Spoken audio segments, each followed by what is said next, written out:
मुर्शिदाबाद में हिंसा हो रहा है और ट्रोलर्स कईयों को गालियां दे रहे हैं कि ये कुछ क्यों नहीं कहते हैं।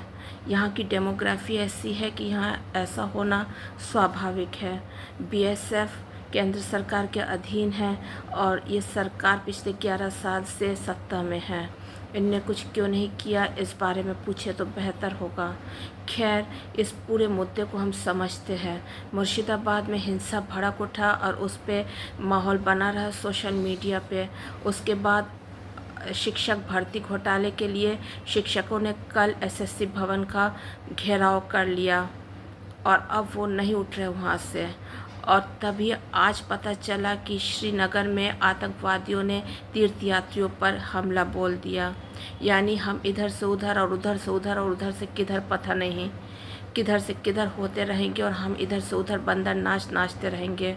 एक दिन हम पाएंगे कि हम अल्पसंख्यक हो चुके हैं और तब हमें एहसास होगा कि हमने जिन पे भरोसा करके बैठे थे उन्होंने ही हमें धोखा दे दिया है। इसलिए मुर्शिदाबाद के मामले को समझना बहुत ज़रूरी है, बंगाल के मामले को समझना बहुत ज़रूरी है। और ये बहुत करीब से जुड़ा हुआ है आरजीकर लेडी डॉक्टर की हत्याकांड से। आरजीकर लेडी डॉक्टर के साथ गैंगरेप हुआ और उसकी लाश न कि सेमिनार हॉल में मिली। किसी ने कोई चीख वगैरह नहीं सुना। नर्सेस से कोई पूछताछ नहीं हो पाया क्योंकि डॉक्टर्स आंदोलन पे कूद पड़े। मामला क्या से क्या बना दिया गया। मेरे वीडियोस देखे, मैंने साफ कहा है कि ये संभव ही नहीं है अस्पताल में, ये बाहर कहीं हुआ है और बाहर ऐसे वैसे कहीं पे नहीं हो सकता, हाई सिक्योरिटी जोन में ही हुआ होगा। बीएसएफ, सीआईएसएफ, सीआरपीएफ की निगरानी में। दरअसल हम सभी एकता कपूर जैसे ट्रोल किए जाने से डरते हैं, इसलिए फ़ौज के ऊपर कुछ कहने से डरते हैं। आरजीकर से सबसे करीब फोर्ट विलियम यानी फ़ौज का ईस्टर्न कमांड का सबसे बड़ा हेडक्वार्टर है। तो आरजीकर से सिर्फ 8 किलोमीटर यानी 30 मिनट की दूरी पे फोर्ट विलियम में जो इस वारदात को अंजाम नहीं दिया गया, ये हम क्यों ना माने, हम क्यों मान लें कि ऐसा नहीं किया गया होगा। तो फौजियों पे कुछ बोलने से तो हो हल्ला हो जाता है, इसलिए लोग डरे रहते हैं। इतनी सफाई से अगर किसी लेडी डॉक्टर की हत्या को अंजाम दे के लाश को ला के सरकारी मेडिकल कॉलेज के अंदर सेमिनार रूम में रख दिया जाए तो इतनी सफाई से BSF, CISF, CRPF, Bengal police से ज़्यादा सफाई से तो फ़ौज के लोग ही कर सकते हैं। हम पहले दबे दबे से थे हम लोग और बोलने से डर रहे थे, लेकिन अब मामला जो रुख अपना रहा है उससे अब खुल के बोलने के अलावा कोई रास्ता भी नहीं है। सबसे बड़ी बात है कि मामले को रफा दफा करने के लिए जज तीर्थंकर घोष को बिठाया गया है।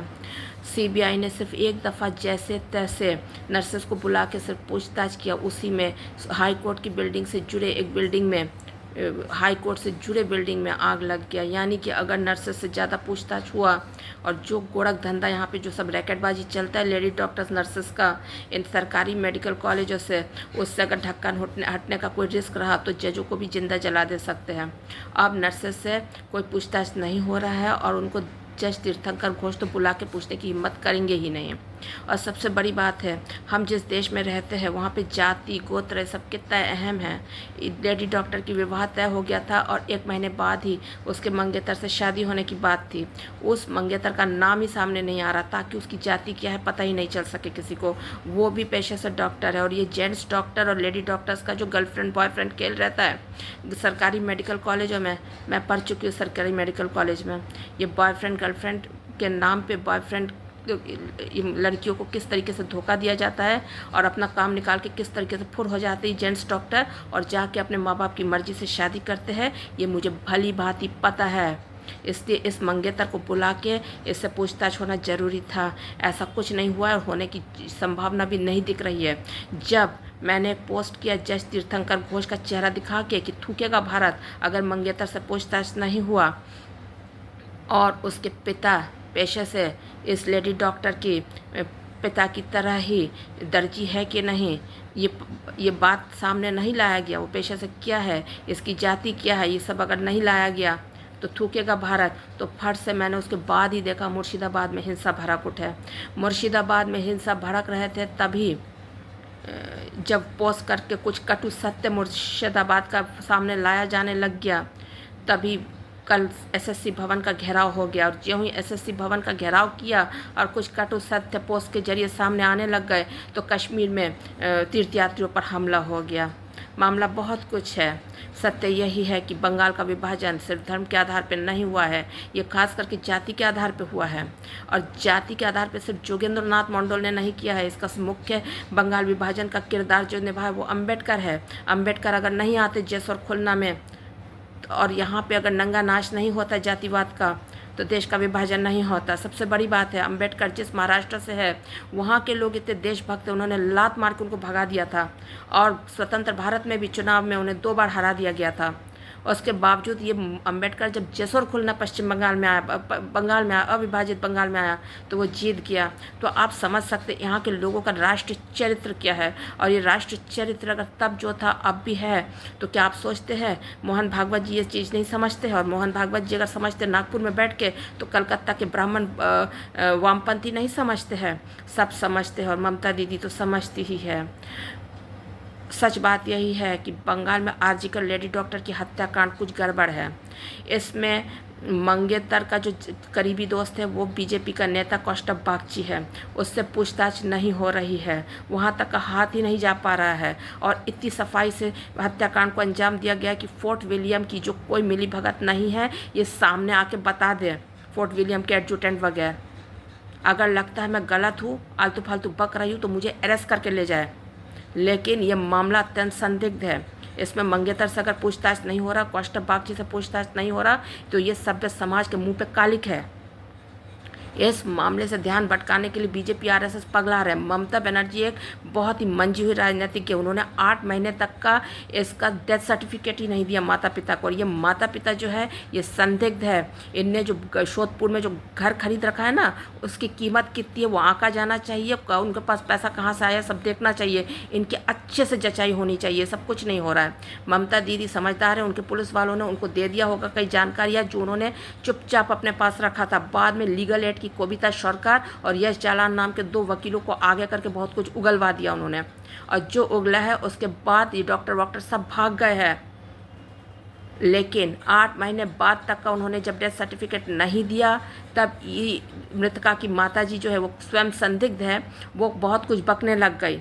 एक और बात बताते, एक पूर्व IG inspector of general police सेवानिवृत्त ने एक बात कही थी, तो क्या आरजीकर सोनागाची है? सोनागाची मतलब बंगाल का सबसे बड़ा और एशिया का सबसे बड़ा रेड लाइट एरिया। उनका नाम पंकज दत्त। तो जो ही वो ज़्यादा बकर बकर कर रहे थे तो उनको क्या किया, बनारस बुलवाया गया। बनारस में योगी जी की सरकार है, समझ लीजिए, और बनारस से वो जिंदा नहीं लौटे, वहीं के वहीं मर गए। ठीक है, उनको बाहर भेज दिया गया। अब ये माता पिता जो है संदिग्ध है, इनको भी आउट ऑफ सर्किट भेज दिया जाएगा। लेकिन लालच की तो कोई अंत नहीं होता है। तो माता जी बोल रही थी कि तो क्या पंकज दत्ता ने जो बोला सही है, आरजी कर क्या सोनागाची है, इसे बंद कर दिया जाए? तो ये डर गए बीजेपी आरएसएस। तभी शुभेंदु अधिकारी ने जल्दी मोहन भागवत जी को बुलवाया कलकत्ता और यहाँ पे इनसे मुलाकात करवाया। पहले अमित शाह तो इस माता पिता से मिले ही नहीं थे, कलकत्ता आए थे, नहीं मिल के भाग गए। राहुल गांधी, प्रियंका गांधी, जहाँ पे भी रेप केस होता है, यहाँ पे पिकनिक बनाने जाते, वो आए ही नहीं कलकत्ता साइड। फिर मोहन भागवत जैसे तैसे आए और उन्होंने मिला और ममता दीदी का हाथ पाँव जोड़ के 2026 का जो इलेक्शन होगा उसकी अग्रिम तौर पे उसके चुनाव नतीजे बेच दिए। यानी ममता दीदी ही जीतेगी 26 भी, और उसके बाद 31 में जो होगा वो भी जीतेगी। यानी कि 2026 से 36 तक का वही रहेगी। और उसके बाद ममता दीदी ने जब बिक चुका है ऑलरेडी इलेक्शन रिकॉर्ड रिजल्ट, जैसा कि उड़ीसा में हुआ, 25 साल का टर्म दिया था नवीन पटनायक और 25 साल बाद बीजेपी आरएसएस ने टेक ओवर किया है, वैसे ही 2036 में जाके ममता दीदी से टेक ओवर होगा। तो तब तक का आंदोलन करके बंगाल की जनता को गुमराह करके रखने के लिए इस शुभेंदु अधिकारी को रखा गया है। और शुभेंदु अधिकारी को अच्छे से पता है कि गुमराह करने के लिए उनको रखा गया, उसके बावजूद वो ऐसा करने पे बाध्य है, क्योंकि उनके ऊपर सीबीआई ने नारोदा केस ठोक रखा है। कभी भी तिहाड़ जेल जा सकते हैं पार्थो और अनुब्रतों की तरह। इसके बावजूद उनके समाज के जो जोगेंद्र मंडल समाज के जो लोग हैं वो सोच रहे हैं आरक्षण से तो इतना सामाजिक सीढ़ी चढ़ चुकी, अब सत्ता में आने का समय है, लेकिन उनको सत्ता नहीं दिया जाएगा। शुभेंदु अधिकारी जो है वो मातुआ समाज से, वो अपने आप को भले ब्राह्मण कह रहे, वो मातुआ है, और मातुआ लोगों ने ही नंदीग्राम में उन्हें जिताया था। उसके बाद आरएसएस के लोग भाग खड़े हुए और चुपचाप मुसलमान और ममता के पुलिस वालों को छोड़ दिया और उन वहाँ के शेड्यूल कास्ट लोगों की अच्छे से पिटाई हुआ पलायन किया। उसके बावजूद वो लोग आरएसएस के खिलाफ कुछ नहीं बोलते, वामपंथी आरएसएस के खिलाफ कुछ नहीं बोलती, ममता दीदी नहीं बोलती। और एक बात मैं पब्लिक से एक सवाल पूछ के छोड़ देती हूँ, आप मामले को समझ लीजिए। 34 साल वामपंथी थे सरकार में और बीजेपी आरएसएस वामपंथी करके इतना बोलते हैं, तो क्या ये हरिश्चंद्र की, सत्यवादी हरिश्चंद्र की औलादे हैं? इनके खिलाफ एक भी केस क्यों नहीं हुआ? 2011 से तो ममता दीदी ने किया ही नहीं, 14 में जब नरेंद्र मोदी आए तो उनने भी कोई केस नहीं किया, इनके खिलाफ एक केस नहीं है। उल्टा इन्होंने इलेक्टोरल बॉन्ड का केस करा दिया तो उसमें हार गए भले, लेकिन इन वामपंथियों के खिलाफ कोई केस नहीं। क्या सत्यवादी हरिश्चंद्र की औलादे हैं? या इनका और बीजेपी आरएसएस का कोई एक अंडरस्टैंडिंग है कि कुछ भी हो जाए हम आपस में लड़ मरे? लेकिन एच जोगेंद्र मंडल तबका जो है ये मुसलमानों से भी ज़्यादा गद्दार है, और इनको किसी भी हालत में हम सत्ता तो दूर की बात है, अब इनका आरक्षण भी ले लेंगे और इनको अब कोई सरकारी नौकरी वगैरह में नियुक्ति नहीं मिलेगी। ममता दीदी जिनने जो नियुक्ति के मामले में काम किया, बहुत सही काम किया, इनको कोई नियुक्ति नहीं देनी चाहिए, ये कोई योग्य वगैरह है नहीं। अगर 50% शिक्षक आरक्षण से आते हैं तो योग्य वगैरह तो है ही नहीं, ये देश के लिए खतरा है। और एक बात बता दूँ, ये मुसलमान जो है ना, इन्होंने अपने कोक फैक्ट्री के लिए नव बौद्ध धर्मांतरण वगैरह का खेल के लिए मुसलमानों को आगे किया, इन जोगेंद्र मंडल लोगों को आगे किया है, लेकिन अब ये खुद फंस रहे, कई मामलों में खुद फंस जाते जब इनके साथ मिक्स करते। बनारस में क्या हुआ है, बनारस में एक लड़की ने कुछ लड़कों के ऊपर रेप केस ठोका है। अब पता चल रहा है कि वो तो उस दौरान इंस्टाग्राम में फ़ोटो वगैरह शेयर कर रही थी। तो जिन मुसलमान लड़कों को फंसाया है उनके परिजन अब अदालत घूम रहे हैं अपने बच्चों को रेप केस से बचाने के लिए। तो मीम भीम का नतीजा देख लिया। तो इसी मीम भीम का नतीजा जब होता है, इसके लिए तब ये मुसलमान क्या करते हैं, जब इनको इशारा मिलता है तो इस ज़मीन पे मार काट करते हैं। तो समाज की जो ज़मीनी सच्चाई है, विसंगतियाँ है, विरोधाभास है, उनको समझना बहुत ज़रूरी है। किसी को ट्रोल कर करके गाली देने से पहले कि आपने तब क्या किया, तब क्या किया, भाई आप अपने नेतृत्व को पूछिए ना कि अगर इतना ही आसान होता तो राष्ट्रपति शासन क्यों नहीं लगा दिया था अभी तक का। तो समझने की बात है, मुर्शिदाबाद का मामला इतना सीधा नहीं है। और एक बात है कि अंबेडकर ने ये सूची जो तैयार किया शेड्यूल कास्ट करके, इसमें इन्होंने पूरे समाज को बहुत बुरा फंसा दिया है। इस एससी तबके में कुछ जातियां हैं जो मुसलमानों के साथ मिलकर देशद्रोह करते, लेकिन इसमें जितने लोग फंसे वो सब के सब फंस जा रहे हैं, देशद्रोही गद्दार बन जाएंगे।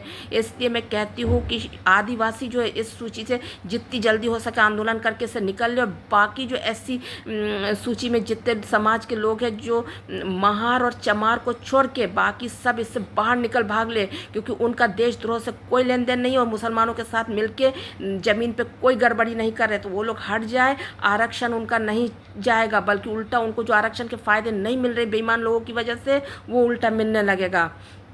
उसको तब आरक्षण जैसा एक अपमान सूचक न बना के कोई रिप्रेजेंटेशन, प्रतिनिधित्व करके उन्हें दे दिया जाएगा। लेकिन ये चमार और महार लोग से एकदम दूरी बरत ले। और मुसलमान खुद परेशान हो रहे हैं अभी। ये जो कोक फैक्ट्री अपना चला रखा था और सोचा था जनसंख्या बढ़ा के ज़मीन हड़प लेंगे, तो वो और बुरे फंस चुके हैं इनके। उन्होंने नव बौद्ध आंदोलन और बौद्ध के नाम पे नीले आतंकवादियों को आगे कर देते थे, तो अब वो खुद फंसने लग गए हैं। तो गलत का नतीजा हमेशा गलत होता है। जोगेंद्र नाथ मंडल और अम्बेडकर ने जिस तरीके से माँ भारती और हमारे बंगाल को तोड़ा था, वो अत्यंत गलत हुआ था। उसके बाद इनको 27% आरक्षण नहीं देना चाहिए था। इनको आरक्षण तो चाहिए ही, और ऊपर से भी सत्ता भी चाहते। और सबसे बड़ी बात है, ये जब बांग्लादेश जो कि पूर्वी पाकिस्तान था, जब लिया था जोगेंद्र नाथ मंडल ने, तो अपने हिस्से की ज़मीन को ये तोड़ के होमलैंड बनाए और फिर आए।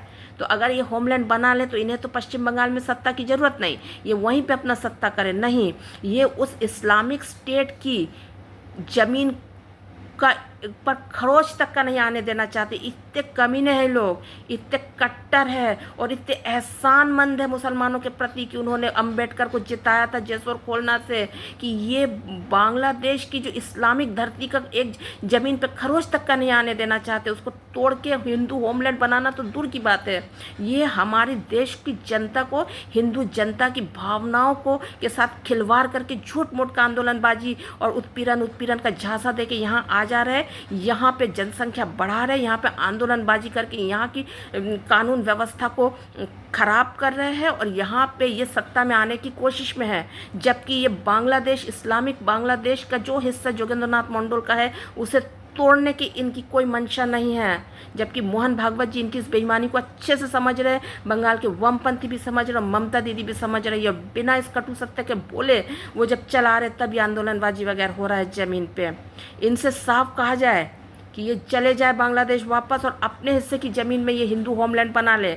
नहीं, ये ऐसा नहीं करना चाहते, क्योंकि अंबेडकर को मुस्लिम लीग ने जीतने दिया था जैसोर खुलना से, और उसकी बदौलत इनको ना कि आरक्षण मिला है। तो ये हमेशा रहती दुनिया तक उन मुसलमानों के प्रति एहसानमंद रहेंगे। ये हमें ठग रहे जय श्री राम वगैरह बोल के।